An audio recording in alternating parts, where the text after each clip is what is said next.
नमस्कार दोस्तों, मैं हूं कुमार विनायक और आप देखना शुरू कर चुके हैं देसी पंचायत। देसी पंचायत के इस नए वीडियो में आपका हार्दिक स्वागत है।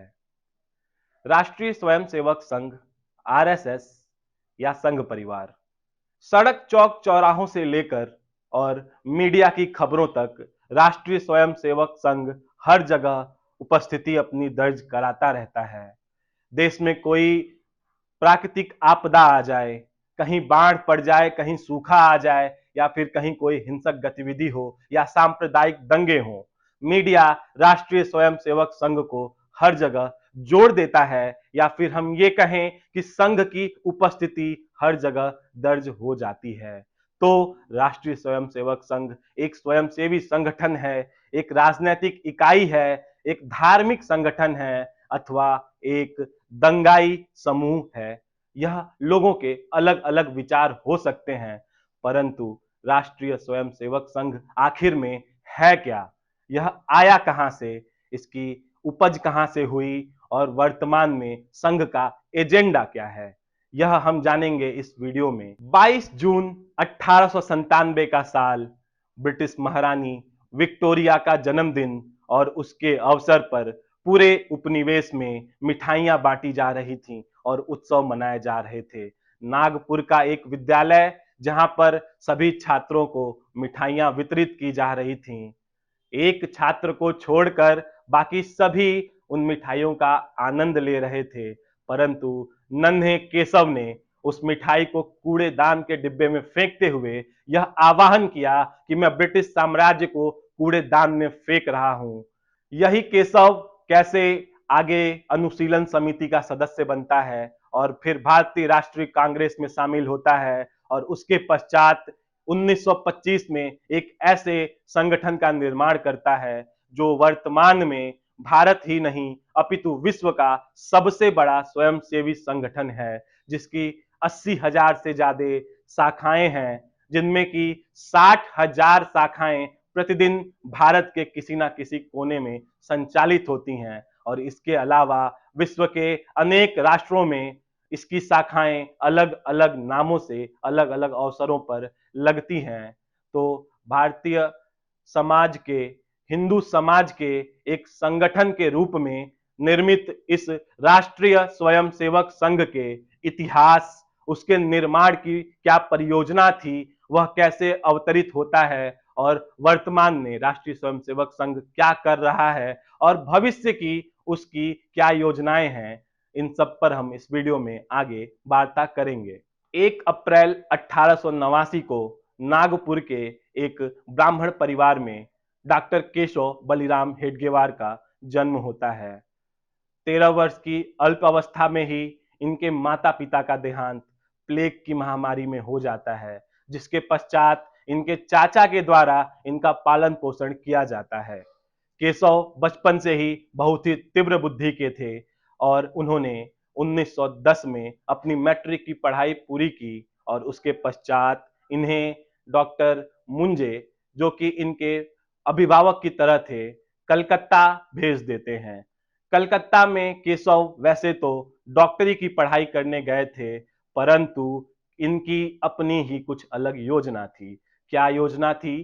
केशव कलकत्ता जाते हैं और वहां पर अनुशीलन समिति के सदस्य बन जाते हैं। अनुशीलन समिति उस समय भारतीय राष्ट्रीय आंदोलन का एक क्रांतिकारी दल था, जिसका कार्य था पूरे भारतवर्ष में सशस्त्र आंदोलनों को बढ़ावा देना और क्रांतिकारियों को तैयार करना जो कि ब्रिटिश साम्राज्य की चूल्हे हिला दें। केशव इसी अनुशीलन समिति के सक्रिय सदस्य के रूप में भूमिका निभाते हैं और अपने राष्ट्रभक्ति और देश की स्वतंत्रता के लिए जो इनके अंदर एक आग प्रज्वलित हो रही थी, उसके फलस्वरूप कुछ ही वर्षों में केशव अनुशीलन समिति के आंतरिक सदस्य बन जाते हैं।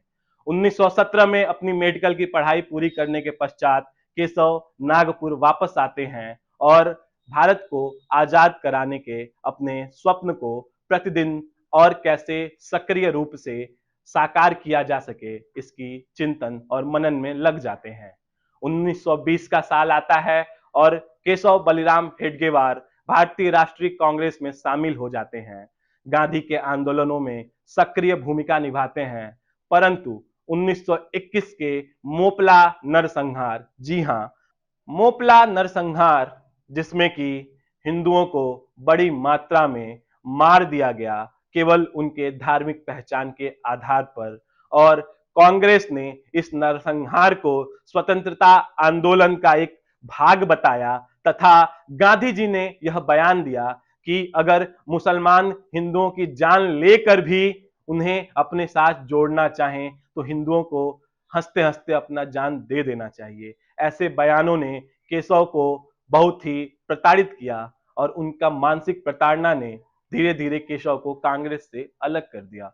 1922-23 में पूरे भारत में खिलाफत आंदोलन के द्वारा उपजे एक हिंदू मुस्लिम गतिरोध के कारण दंगे पूरे भारत में फैलते हैं और केशव यह समझ जाते हैं कि भारत की आजादी तो आज नहीं अथवा कल तो मिलनी ही है, परंतु अगर भारत का हिंदू संगठित नहीं हुआ, भारत का हिंदू एक नहीं हुआ, तो भारत में हिंदुत्व खतरे में आ जाएगा और हो सकता है कि भारत आजाद तो हो जाए पर भारत के अंदर की भारतीयता समाप्त हो जाएगी, क्योंकि केशव का यह मानना था कि हिंदू घटा देश बटा।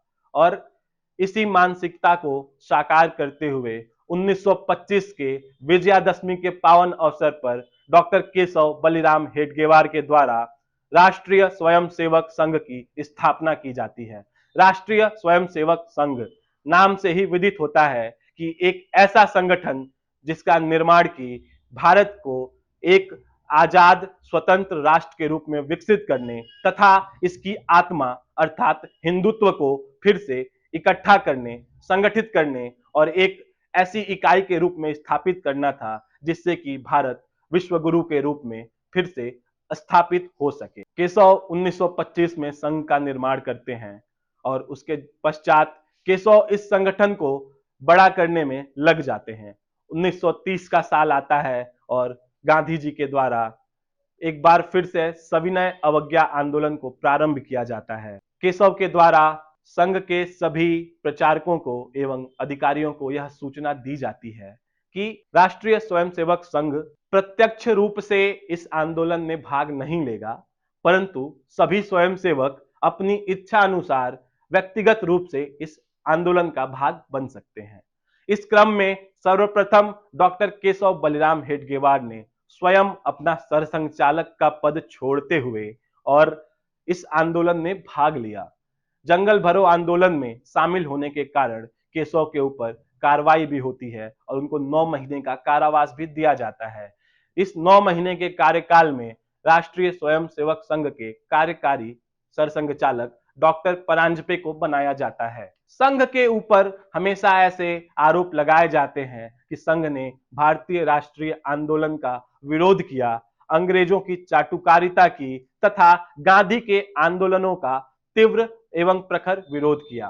परंतु अगर इतिहास को निष्पक्ष रूप से देखने का प्रयास करें तो हमें यह समझ में आता है संघ ने कभी भी कागज पे अथवा प्रत्यक्ष रूप से तो भारतीय राष्ट्रीय आंदोलन में कांग्रेस का समर्थन नहीं किया, परंतु संघ के संस्थापक सरसंघचालक डॉक्टर केशव बलिराम हेडगेवार का हमेशा से यह मानना था कि प्रत्येक स्वयंसेवक को व्यक्तिगत रूप से भारतीय राष्ट्रीय आंदोलन में अपना सर्वस्व अर्पित करना चाहिए और कांग्रेस के साथ मिलकर काम न करने के पीछे डॉक्टर केशव बलिराम हेडगेवार का अपना व्यक्तिगत मत यह था कि भारतीय राष्ट्रीय कांग्रेस भी स्वतंत्रता आंदोलन के साथ साथ अपनी राजनीतिक महत्वाकांक्षाओं से पीड़ित है और उसका भी प्रथम लक्ष्य भारत की स्वतंत्रता न होकर अपने राजनीतिक स्वार्थ की सिद्धि है।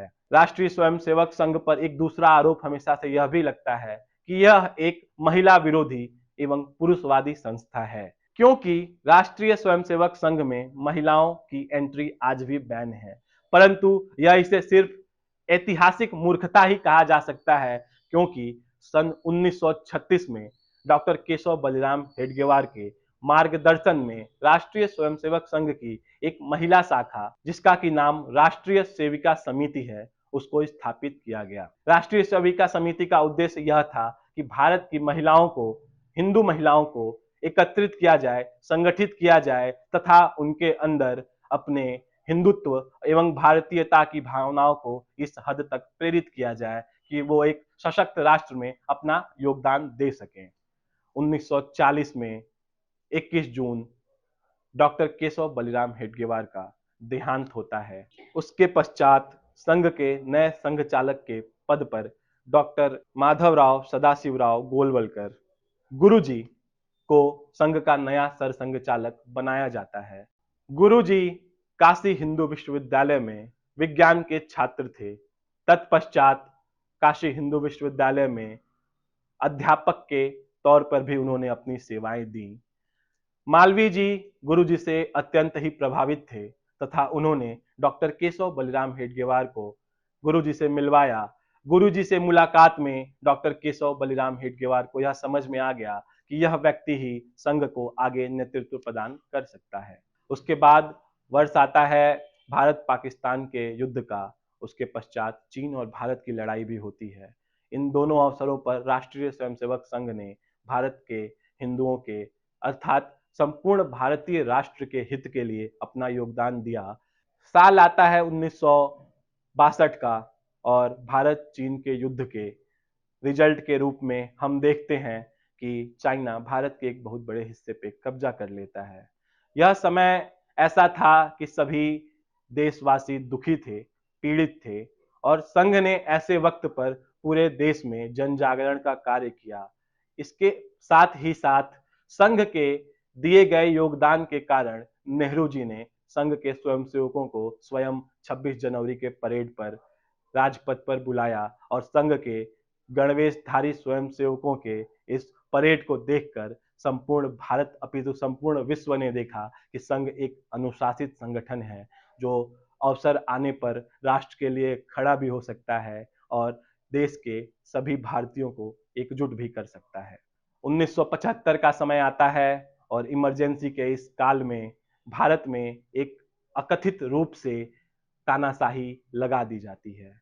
यह एक ऐसा दौर था कि विपक्ष तो विपक्ष, मीडिया कर्मियों एवं आम जनता को भी जेल में डाल दिया जाता है। अर्थात हर वह व्यक्ति जिसने सवाल पूछने की कुव्वत दिखाई, जो सवाल पूछता था, उसको उठाकर जेल में डाल दिया जाता था। आज जो लोग कहते हैं कि भारत में फ्रीडम ऑफ स्पीच नहीं है, जो लोग कहते हैं कि भारत में प्रेस की स्वतंत्रता नहीं है, जो लोग कहते हैं कि भारत की मीडिया बिकी हुई है, उन्हें आपातकाल के इस दौर को अवश्य ही जानना चाहिए, पढ़ना चाहिए और इसके बारे में जानकारी इकट्ठा करनी चाहिए। बहरहाल आगे बढ़ते हैं।